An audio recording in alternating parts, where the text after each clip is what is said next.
Hablar de Estela de Carlotto es hablar de memoria, verdad y justicia. Es hablar de una lucha que viene desde hace muchos años. Es hablar de una persona que nunca ha bajado los brazos. Y con ella vamos a hablar esta noche. Bienvenidas, bienvenidos. Así comienza Lado B.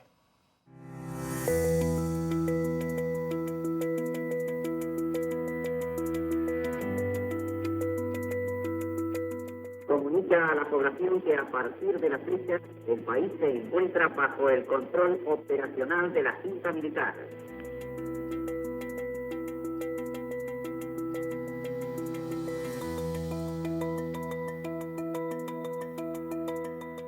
Nuestros hijos, que nos digan dónde están, por lo menos. Mi hijo hoy hace 15 meses.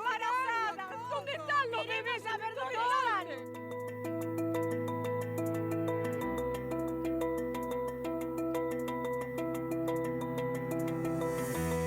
¿Dónde están esos bebés? Son unos asesinos. Que nuestros hijos, que nos entreguen ¿Dónde nuestros están? hijos. Los hijos y los nietos. En la cara y digan dónde están. Son cobardes.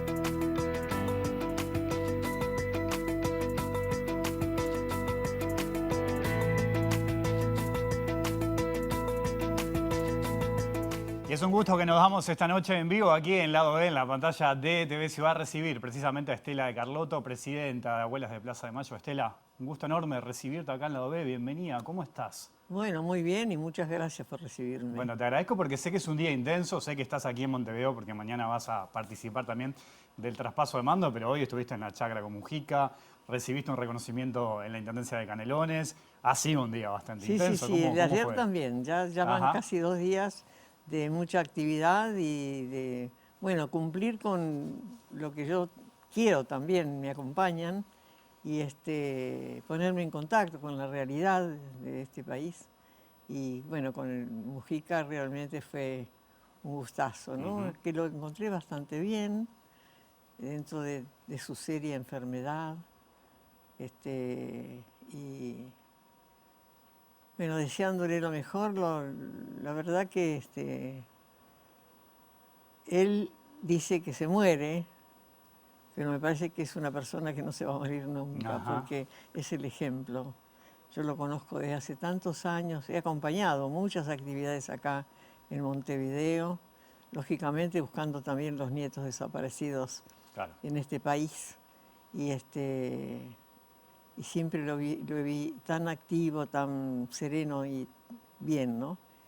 Y lo encontré bien, creo que va a resistir bastante. Recién me contabas, estás igual hasta la medianoche mirando televisión, programas políticos, periodísticos. Hablabas recién de ese vínculo, de saber qué está pasando con el Uruguay. ¿Cómo estás viendo la región a nivel general, más allá de lo que pasa acá en Uruguay y en Argentina?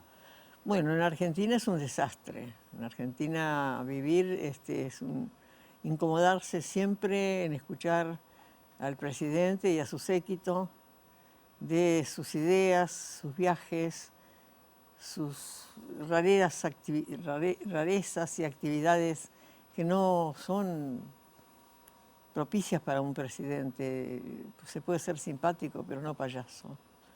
Así que aparte de eso, creo que en el día de hoy ha habido también un pedido de él de apoderarse de la provincia de Buenos Aires. Es una persona que no tiene su razonamiento sano y aparte tiene mucha maldad, viaja, es un payaso, realmente es mala persona, no porque sea un payaso, porque el payaso divierte, pero él está accionando en contra de nuestro país, tratando de desmerecerlo, de disminuir los beneficios para la sociedad. Y además la policía permanentemente en actos de, bueno, manifestación, que es muy normal, y sobre todo los abuelos, que un día en la semana se reúnen para dar una vuelta alrededor del Congreso, son apaleados, golpeados. Eso es tremendo de ver y de querer sostener, porque la policía tiene que cuidarnos y el presidente también, y dirigir el pueblo hacia los mejores beneficios para todos. Y viaja mucho y realmente es una persona que creo, si hay justicia, va a terminar en la cárcel. Sabés que acá, cada 20 de mayo, en cada marcha del silencio, obviamente que participan miles de personas, ¿no? Y hay algo que se viene dando desde hace un tiempo que es muy interesante, y es que en la primera línea se ven muchas caras jóvenes, se ven muchos jóvenes, ¿no? Que son los que están levantando la bandera hoy por memoria, verdad y justicia. ¿Cómo lo ves vos? ¿Cómo lo ves en la Argentina y a nivel general esto de seguir luchando por esta situación? Sí, los jóvenes tienen derecho, y casi diría también obligación, cuando ya tienen una edad de un pensamiento y de una forma de desear el país que queremos todos, un país donde todos tengan derecho a comer, a tener su vivienda, a tener un buen empleo y buen sueldo. En cotidiano que uno escucha por la televisión, el cierre de fábricas, los despidos son terribles. Se va a la oficina que le corresponde entrar y le dicen no, usted ya no trabaja más acá y está despedido. O sea, que si alguien tiene un malestar de corazón se muere ahí mismo. O se van llorando, ¿y ahora qué hago? ¿A qué me dedico si lo que yo sé hacer es lo que hacía en este lugar? Fábricas que cierran. Es un país que se está transformando en el dolor para todos los argentinos, y sobre todo que tiene el amparo, por supuesto, de la policía, del ejército. Quien lo dirige es una persona que ya ha hecho muchos crímenes, que tendría que estar presa, y sin embargo hay muchas irregularidades y muchos disgustos para el pueblo argentino. Estamos viviendo muy, muy mal, salvo excepciones y otros que son del mismo pensamiento del que gobierna, ¿no? En esto que yo decía de no bajar nunca los brazos, ¿no? ¿Cómo es encontrarse con un presidente que, entre otras cosas, por ejemplo, cuestiona la cifra de 30.000 desaparecidos en Argentina? Él se burla de eso, más que nada. Él es un hombre sin corazón, ¿no? Porque lo nuestro es muy doloroso. Y 40 y tantos años que estamos luchando para encontrar a los nietos robados, faltan muchos, ya hemos encontrado bastantes, 138, 139, ¿no? 139, y cada uno de los que encontramos se une a la familia que queda, porque ya los abuelos no viven, los que estaban con nosotros, las abuelas tampoco, y bueno, pero siempre la familia queda, y el encuentro es la realidad y la verdad para una persona, no tener todo falso. De todas formas nos han quitado los subsidios, no nos van a dar un peso para trabajar, tenemos que estar pidiendo auxilio a los intendentes, a los gobernadores que nos quieren, que nos aprecian y que quieren que sigamos trabajando en nuestra lucha. Es una decadencia total. El tema es cuando esta persona ya comete delitos dentro de su actividad de presidente. Y yo creo que en este momento, con no sé qué es, porque yo de eso no entiendo nada, monedas y qué yo cuántas cosas más, ha hecho una situación delictiva muy, muy seria, y que creo que de esta no se va a salvar. Pero vamos a ver qué es lo que está pensando hacer, apoyado por Estados Unidos. Y él, lo que hoy nos espantó escuchar desde la televisión, en el hotel de acá, que dice que quieren que le entreguen la provincia de Buenos Aires, porque el que es el gobernador no sabe hacer nada y está tirándola a menos. Totalmente mentiroso, eso no es cierto, lo que vivimos en la provincia sabemos que no es así, pero que traemos además que están provocando accidentes que demuestren que en esa provincia pasan cosas malas.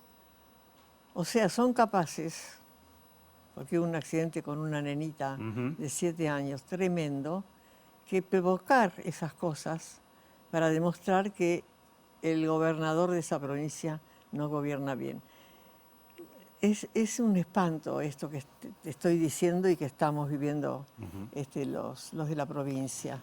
Hablabas de nietos recuperados. Te llevo al 5 de agosto de 2014, ¿no? Suena ese teléfono, la doctora Servini. Tengo entendido que incluso vos decís, decirle que yo la llamo después, y a vos te insiste, no, pero andá a atender porque quiero hablar contigo, atendés, y ahí te dice, ¿no? Tengo una buena noticia, tu nieto. Obviamente que es un episodio tremendo, pero hoy ¿cómo lo ves con el paso del tiempo en esto de seguir buscando? Porque también hay cerca de 300 nietos que todavía no conocen su identidad. En la realidad, en la actualidad, ¿cómo ves ese episodio? Y bueno, ¿Qué dimensión le das? Es que hay que seguir. Hay que seguir, no perder un solo día en la búsqueda de los que faltan, porque pueden estar muy cerca o pueden estar muy lejos también, porque la realidad del mundo hoy es que los jóvenes viajan mucho, se instalan en otros países lejanos donde uno no tiene oportunidad de interesar al gobierno que nos ayuden. Estamos haciendo sin dinero ahora porque el gobierno nos ha quitado toda ayuda económica y bueno, como dije, estamos pidiendo ayuda a los intendentes y a otras personas generosas. Seguramente muchos están viviendo en el exterior, es más difícil eso, pero muchos pueden estar en el país. Y ahora, últimamente, seguidito, encontramos 2 nietos, Sí. ¿no? 2 nietos nuevos que nos llenaron de alegría y dejamos presente a este gobierno tan malo que tenemos y a las autoridades que tenemos ahora en derechos humanos, de que hay que seguir buscando porque los nietos están. ¿Vos te acordás que le dijiste a la doctora cuando te dijo, encontramos a tu nieto? No, nada, nos Quedaste- abrazamos. Yo no soy llorona, pero se me cayeron las lágrimas de emoción. Nos abrazamos las dos cuando me dice esa noticia. Y bueno, inmediatamente avisar a mi familia, correr a abuelas que ya estaban esperándome para la noticia y después diagramar y la forma de cómo ubicarnos, cómo llamarlo, Claro. cómo tener una reunión. Esto fue toda una relación muy lenta, muy respetuosa. Y él se había, por supuesto, sacado su sangre en el laboratorio que tenemos nosotros, una institución, y había dado justamente, ¿no? O sea que después que se sacó la sangre, me cuentan, ya cuando nos conocemos más, que él había dicho, bueno, si yo llego a ser hijo de desaparecidos, por lo menos que Estela sea mi abuela. Eso de verme en la televisión, claro, nada más, reconocerte, porque soy la que más salgo. Pero está muy bien, nos vemos todas las veces que podemos, vive un poco lejos, vivimos lejos, pero hoy con la comunicación de teléfono y otros medios es fácil. Y bueno, yo lo quise antes de conocerlo.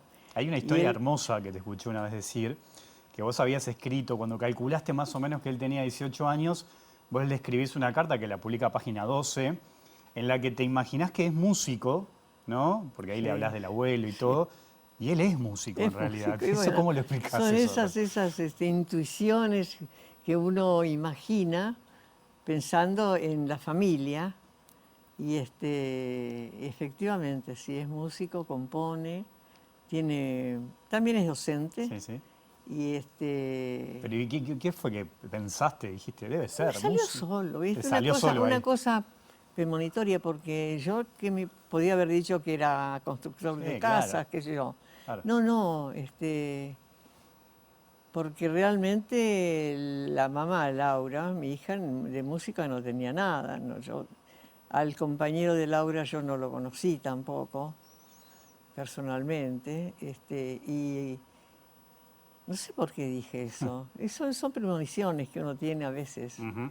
Ahora, dijiste algo al pasar ahí que quiero quedar. Me dijiste, no soy llorona, no soy de llorar. ¿Y cómo procesás todo? ¿Cómo lo explicás eso? Bueno, el llanto, a mí las lágrimas me salen de llorar de risa, Ajá. pero me cuesta llorar, siempre fui así. No fui una niña llorona o caprichosa, tuve unos padres maravillosos, mis hermanos, tuve una linda familia. Me casé con el único novio que tuve, o sea que ya no vive, pero está en mi corazón. Y eso son cosas fuertes para mantenerse también en esta soledad en que estoy. Que no estoy sola tampoco, tengo 3 hijos y nietos y bisnietos. Que es una gran familia que nos reunimos siempre y nos llena la vida. Vivo sola todavía, con la preocupación de toda la familia, porque ya tengo mucha edad, ¿no es cierto? 94 años es mucha edad. Pero bueno, puedo hacerlo. Ujú. Hay algo que siempre me gustó, que te lo escuché decir más de una vez, es que vos construís y se construye todo desde el amor, ¿no? Partiendo de esa base. ¿No hay lugar para el odio, para el rencor? En mí, no. Yo no tengo odio, ni rencor. Tengo el rechazo a la libertad de los que han cometido delitos aberrantes, el rechazo a este gobierno que miente, que engaña, que ofende, pero odio no. Felizmente, ¿no? No conozco ese deseo de venganza, ese deseo de desearle el mal o maldades, no. No porque eso no sirve. Lo que sirve es que ayudemos a que las personas cambien. Y si no cambian, bueno, rechazarlas, criticarlas, pero sin ningún mal deseo, ni desearle lo peor. Lo peor viene cuando Dios quiere, dentro de la tierra o en el cielo. Ujú. Recién hablabas de tu historia, de tu compañero, de tu esposo, ¿no? De tu hija Laura también, secuestrada cuando estaba embarazada, de todas las cosas que pasaron. ¿Hubo lugar para el miedo? ¿Estaba el miedo presente? ¿Cómo te llevas con el miedo? No, sí, el miedo estaba, el miedo y el cuidado, ¿no? Uno cuando vio que las hijas tenían una actividad política, estudiantil, y que la policía los corría y los llevaba presos, estábamos viendo el advenimiento de momentos muy malos.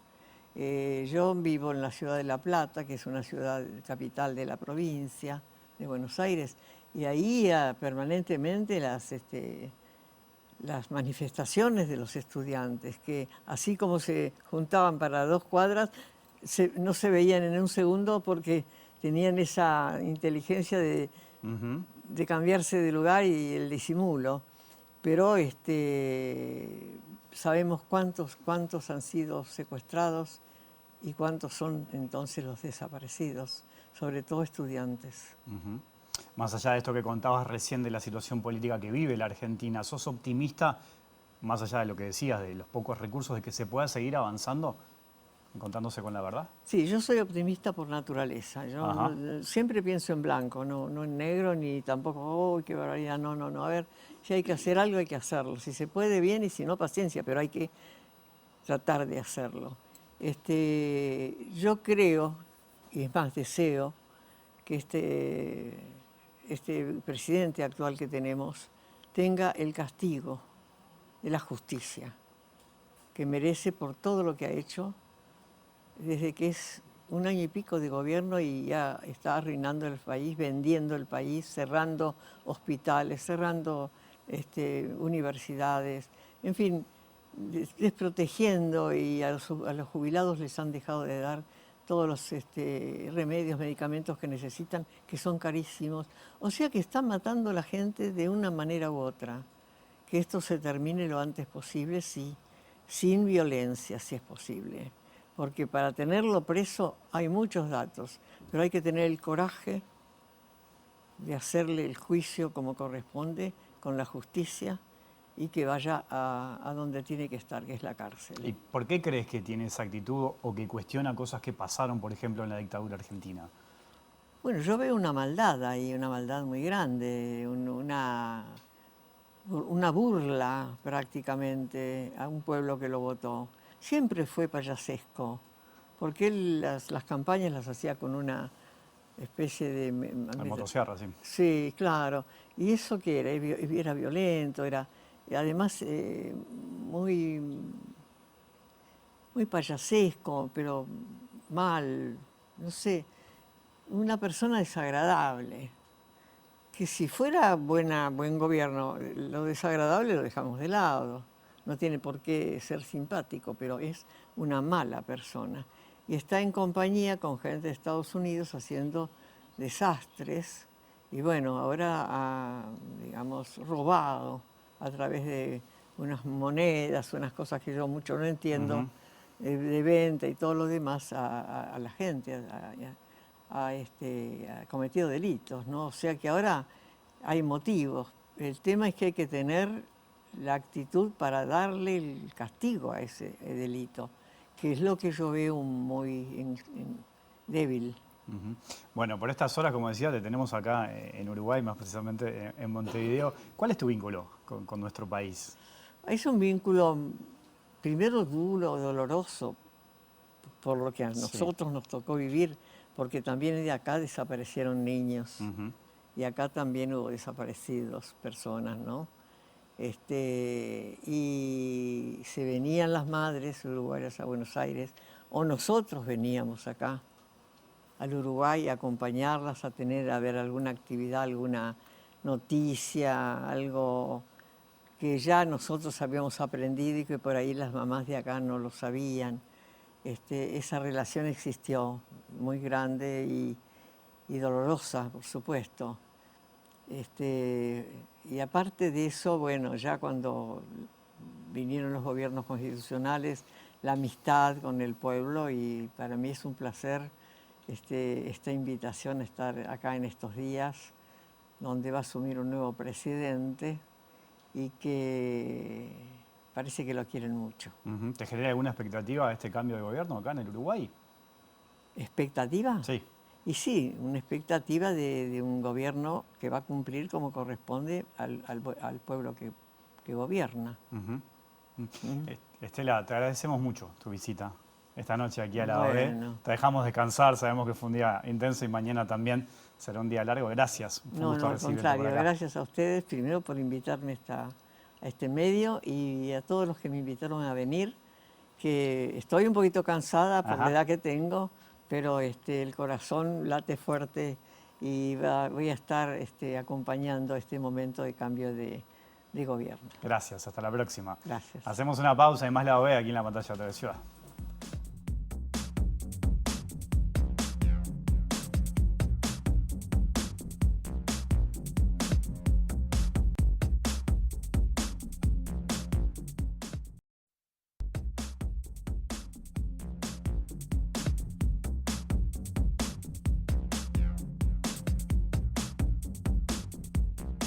Seguimos en vivo aquí en Lado B, en la pantalla de TV Ciudad, en este viernes tan especial y tan emotivo. Y es un gusto enorme también que nos vamos en este bloque recibir a Leonardo Fossati, uno de los nietos recuperados de la República Argentina, uno de los 139. Leonardo, es un gusto enorme tenerte por acá. ¿Cómo andás? Muchas gracias. Muy bien, muy bien. ¿Andás bien? Muy bien, contento de estar acá en Uruguay, principalmente, bueno, acá en tu programa y la verdad que viviendo lindos momentos. Entre otros, como Estela, también estuviste en la chacra con Mujica hoy. Sí, la verdad que soy un gran admirador del Pepe, de Lucía, y nos dimos un gustazo poder tener una linda charla con Estela, con ellos y aprender. Sos uno de los nietos recuperados. Vos sabés que cuando yo, le ha pasado a mucha gente también que nos está mirando, cuando me encontré con tu historia, fue difícil no emocionarse, ¿no? Con todo lo que pasaste, todo lo que pasó a la familia, todo lo que ocurrió, porque fue una forma también de encontrarse y confirmar todas las cosas brutales que pasaron durante la dictadura en nuestro continente, en Argentina, en el Uruguay. Vos crecés con otra identidad, ¿no? Con otra familia. ¿Cómo surge esas inquietudes? ¿Cuándo vos te empezás a preguntar, decir, bueno, ¿qué es lo que pasó con mi vida, con mi historia? ¿Cómo es eso? Es complejo, mirándolo en retrospectiva y después de muchos años de análisis, bueno, las preguntas empiezan a aparecer de muy chicos. Lo que pasa es que empezaron a aparecer a modo de juegos, en algunos casos. Siempre cuento, y me reitero en las anécdotas, pero es porque se sucedieron así. Me acuerdo que cuando tenía 6 años y me mandaban a bañar, a ducharme, como todo chico daba vueltas para no bañarme, pero había un juego que era mirar al espejo y pensar que del otro lado del espejo estaba la realidad, que había un lado B del otro lado del espejo que yo no conocía. Y entonces siempre miraba y observaba a ver si podía descubrir qué era eso. Eso que era solo un juego, muchos años después empecé a entender que era un juego que tenía una razón de ser, porque también desde muy chico veía que no me parecía, no tenía un parecido físico a mis padres de crianza. Tampoco ellos tenían la edad de los papás de mis amigos, más bien tenían la edad de los abuelos de mis amigos. Claro. Y a medida que fui creciendo, y también me fui dando cuenta que teníamos muchas fotos de bebés, de diferentes etapas de nuestra vida. Yo tenía una hermana mayor de crianza y teníamos muchísimas fotos, pero no había una sola foto de ninguno de los 2 embarazos. Así que cada una de esas cositas, que quizás de forma individual no dicen mucho, pero a medida que pasaba el tiempo y pasaban los años, aparecía una incógnita más que se iba sumando a esa gran caja de dudas.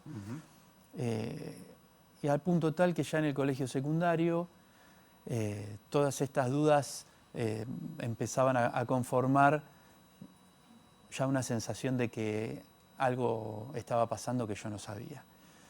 Y la verdad es que no lo hablé nunca hasta esa edad. Ya tenía una idea formada de que era muy posible de que yo no fuese hijo biológico de esa familia, pero a la vez también formé una idea para mí mismo, digamos, de que, bueno, si no era hijo biológico, que era muy probable, de esta familia, evidentemente era porque mi familia biológica me había abandonado y esta familia me había adoptado. Y prefería quedarme con la familia que me había elegido y me había criado y no la que me había abandonado. Entonces, quizás esto se debía a un temor de conocer la verdad y un mecanismo de protección de decir, bueno, ya está, no preguntes, hasta acá está bien. Es tremendo eso, ¿no? El temor de saber la verdad, Sí. y tipo, quédate acá en el molde para no ir mucho más. Yo sé que después te acercás a abuelas, ¿no? Y ahí hay un paso importantísimo. Pero quiero que nos cuentes qué sentiste vos cuando te encontraste con la verdad, cara a cara. Y creo que fue uno de los, junto con ser padre, uno de los grandes hitos que transformaron mi vida, porque, como vos bien decís, en una etapa de mi vida, cuando fui papá, yo fui papá muy joven. Yo sé que eso te movió mucho, te Eso me movió mucho. ¿no? O sea, entendí estas dudas sobre mi identidad que había dejado muy bien guardada bajo la alfombra con esta respuesta que me había creado para mí mismo, de esta historia de abandono. Cuando fui padre por primera vez a los 20 años, paradójicamente este pensamiento volvió a mí ya desde otro lugar, no solamente como hijo, sino también como padre. Y empecé a entender que mi historia y mi identidad también podía afectar a la identidad de mi hijo en algún momento. Entonces decidí evacuar esas dudas que siempre tuve. Y ahí hablé con la familia que me crió. Me contaron efectivamente que no era hijo biológico de ellos, que me habían ido a buscar a la casa de una partera que vivía en el barrio, que ellos no podían tener hijos, que allá por el año 74 buscaron adoptar y no se les daban los trámites, y que esta partera, como atendía partos y abortos en su domicilio ahí en el barrio, ellos le comentaron esta búsqueda y quedó en avisarles. Varios años después, porque yo nací en el 77, los llama y les dice que había un bebé que había nacido de días y que la mamá había ido a la ciudad de La Plata a estudiar y que lo iba a entregar en adopción porque no lo quería tener. Así que ellos tuvieron una reunión familiar y finalmente decidieron irme a buscar a la casa de esta partera. Esa fue la historia que a mí me cuentan, la historia que yo creí, y cuando decidí buscar mi identidad fui a buscar a la partera. Lamentablemente llegué al dato de que ya había fallecido, así que no tenía muchos más lugares donde ir.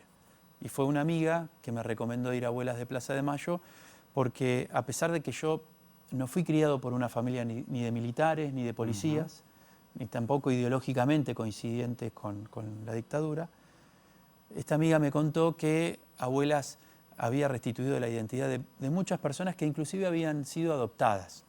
Así que por eso fui a Abuelas, con pocas expectativas. Y finalmente pude encontrar por esa vía. ¿Cómo fue conocer mi verdadera identidad? Y para mí, esto que te lo resumo muy rápidamente, llevó un proceso de un par de años.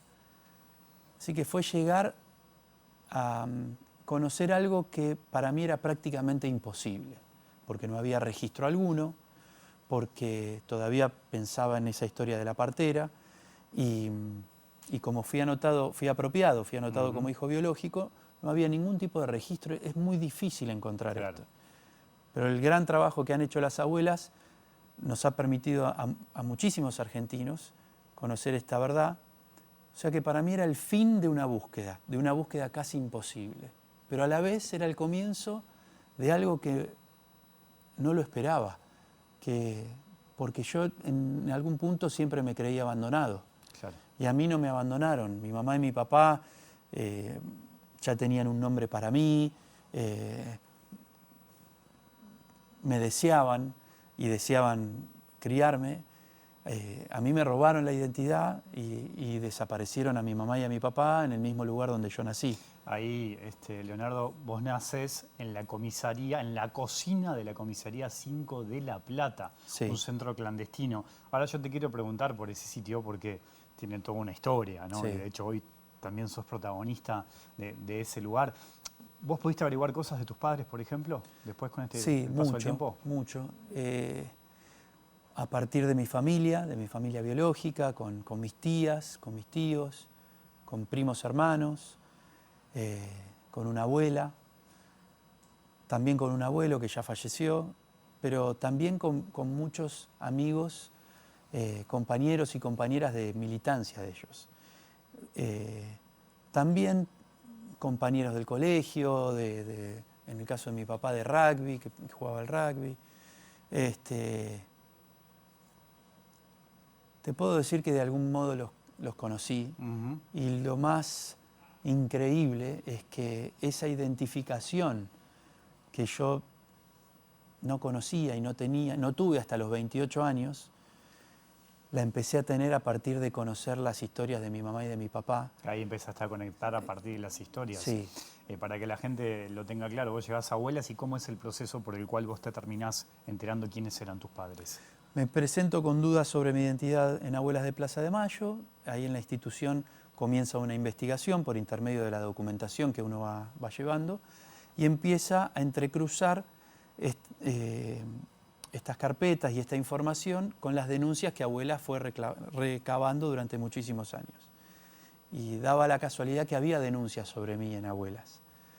Entonces, es ahí donde ese primer filtro después hace las veces de llave para abrir la puerta en el Banco Nacional de Datos Genéticos, que antes contaba Estela, para comparar, mediante una pequeña muestra de sangre que me hicieron en ese momento, mis datos genéticos con los datos genéticos de las posibles familias que coincidían en función de las fechas y de toda esa información.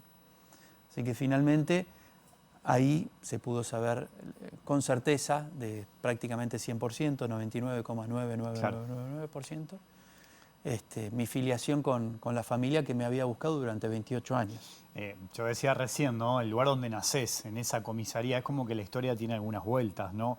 Hoy seguís formando parte, estás en ese lugar, contanos qué es lo que estás haciendo allí. Hoy ese centro clandestino de detención que formó parte de un circuito represivo en la provincia de Buenos Aires, que se llamaba Circuito Camps. Camps era el jefe de la policía bonaerense en aquel momento. Fue uno de los centros clandestinos de detención más grandes de la ciudad.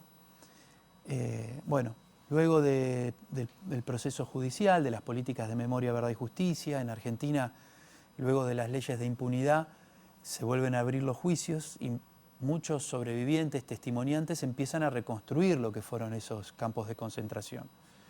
Y a partir de ese momento, también en Argentina aparecen leyes donde proclaman estos lugares que no pueden quedar en el olvido y que tienen que ser espacios para la memoria donde se cuente lo que allí sucedió y se promocionen los derechos humanos. Así que allá por el año 2011, en el juicio que se llevó adelante, que se llamó Circuito Camps, yo me sumé a la querella de Abuelas de Plaza de Mayo y solicitamos en los alegatos la desafectación de este lugar y la creación de un espacio para la memoria. Y en el 2012 la justicia, en su dictamen, falló a favor de este pedido, así que tanto la ex comisaría Quinta como el destacamento de Arana pasaron a ser espacios para la memoria. Llevó un tiempo, ese proceso no se dio de manera inmediata, esto fue en el año 2012, en diciembre. Allá por el 2013 se señalizó como centro clandestino de detención. En el 2015 se desafectó la parte núcleo de lo que fue el centro clandestino de detención, que fueron los calabozos, la maternidad clandestina y demás, mientras siguió funcionando por un tiempo la comisaría. Y finalmente en el 2018 se desafectó en su totalidad. Fue una tarea que llevamos adelante desde Abuelas de Plaza de Mayo, con otros organismos de derechos humanos, y con una política de Estado que acompañó en aquel momento. Y finalmente hoy es el espacio para la memoria.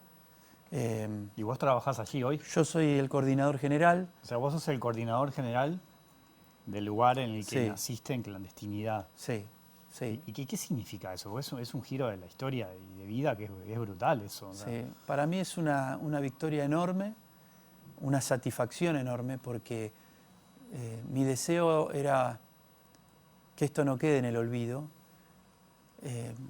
Muchas familias, como me pasa a mí, todavía tenemos a nuestros seres queridos desaparecidos.